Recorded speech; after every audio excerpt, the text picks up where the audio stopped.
Hello everyone. So today I'm going to be showing you how to properly salt your food. So there's specifically 4 steps that I'm going to run you through. So let's start with the first one. The first one is that when you are salting your food, you're not doing that to make it more salty. You're doing it to enhance the flavor in your food. So there's a few things that matter in regards to enhancing the flavor in your food using salt.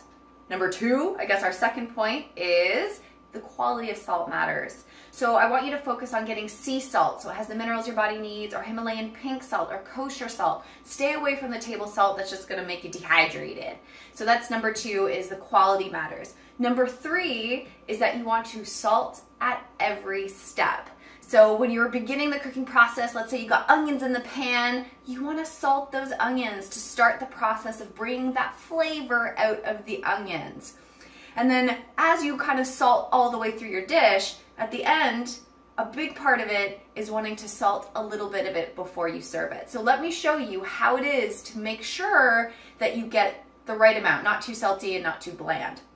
So the trick is to have your salt, this is my sea salt, in a little container, and you're going to use your fingers. So if you're just trying to season something at the end, for example, I've got these cucumbers to just show you, you take one pinch with your finger, you sprinkle it on high, and let it go all the way across. Let's say you're going to be salting those onions, like I mentioned earlier, you want your 2 fingers, and you got a 2 pinch, and you've got a little bit more salt.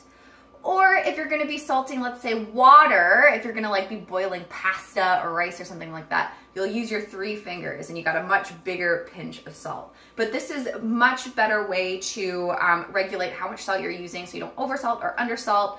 And you can do an example like I just did. Salt one of your cucumbers and let it sit, have your other cucumber and just don't put any salt on it. And then you can just taste the difference and see how much more of a cucumber tastes like a cucumber with salt on it.